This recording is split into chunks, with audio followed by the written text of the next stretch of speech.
Evan with Green Thumb Organic Lawn Care here.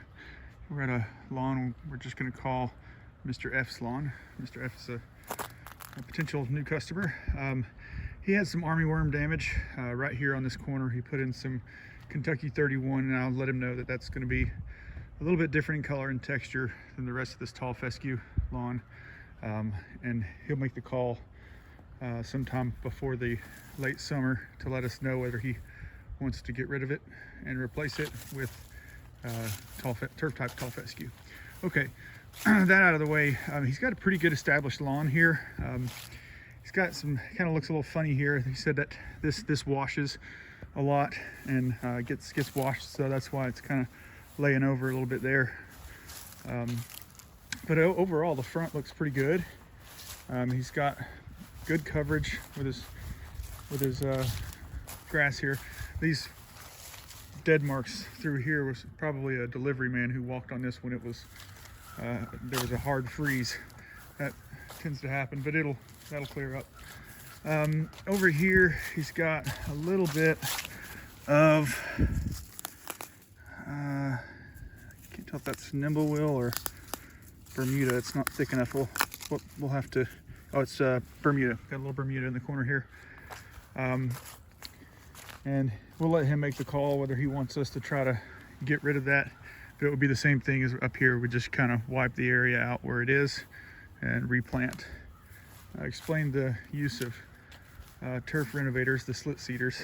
And this is really the only thin area in the lawn here on the bottom left side and the front, or as far as the front yard goes. He said it just kind of peters out over here every year and doesn't really want to grow. We've got a couple of different kinds of trees here. Looks like an oak. And they may be sucking moisture down from below. We may need to try to get this zone better watered, or it may just be where all this wash comes down through here. Oh, he did say that it gets a little soggy over here sometimes. So we'll just have to wait for the coming season to see what that looks like. Let's go take a look at the back. Okay, the back, he said it struggles every year, just kind of peters out every year.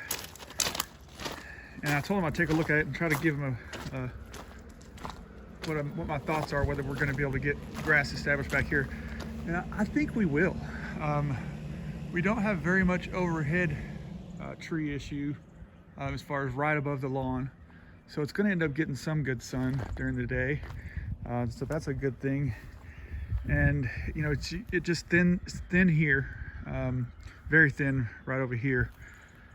But and that may be the tree roots, you know, kind of sucking that dry. But again, when the season comes, we'll be able to tell a little bit better when the drier seasons come. Because if the tree roots are coming out to right here, but you're putting in the appropriate amount of water for over there, here, then that would explain, you know, maybe why this grass isn't doing so well, because the tree roots are going to remove a lot of the water from this. You can see the tree roots coming out into this, and more than likely that's what's going on.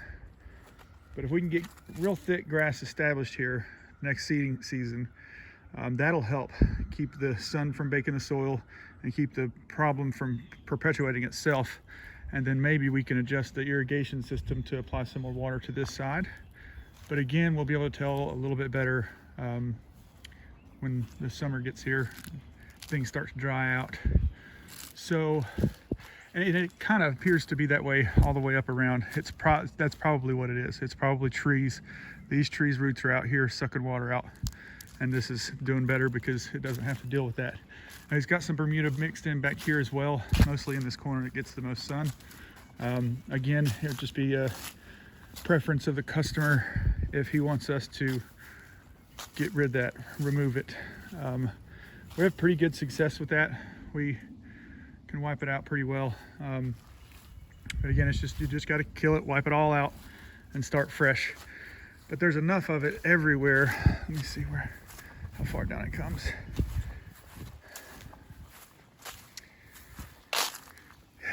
Yeah, I see a sprig right here, and it comes down here. So it would probably, and it may come out a little bit this next growing season, but we'll see. So it would be a line probably something like that. And then everything up there would need to be killed to get rid of it, because if you leave one little sprig, it'll do this same thing all over again in a matter of a couple of growing seasons. But yeah, I think this is a doable lawn back here. I think we can get it established and work out all the problems. And the soil test will tell us a lot. I pulled cores closer to the tree line just because that's where the grass is not growing very well, just to see if there's a problem, maybe an acidity or something like that over there, or a lack of nutrients from the trees sucking it all up. So the soil test should lean a little bit heavier toward this part of the lawn, and I want to do that because this is what's struggling the most. So hopefully the soil test that tells us what we need to know in most cases of what we need to do, or is it just a simple problem like water? But we'll get that off to the lab upon approval and get that back and get it translated into understandable English, and yeah, see what we need to do. But I do think this is a doable thing. Okay, that's all for today. Evan with Green Thumb out.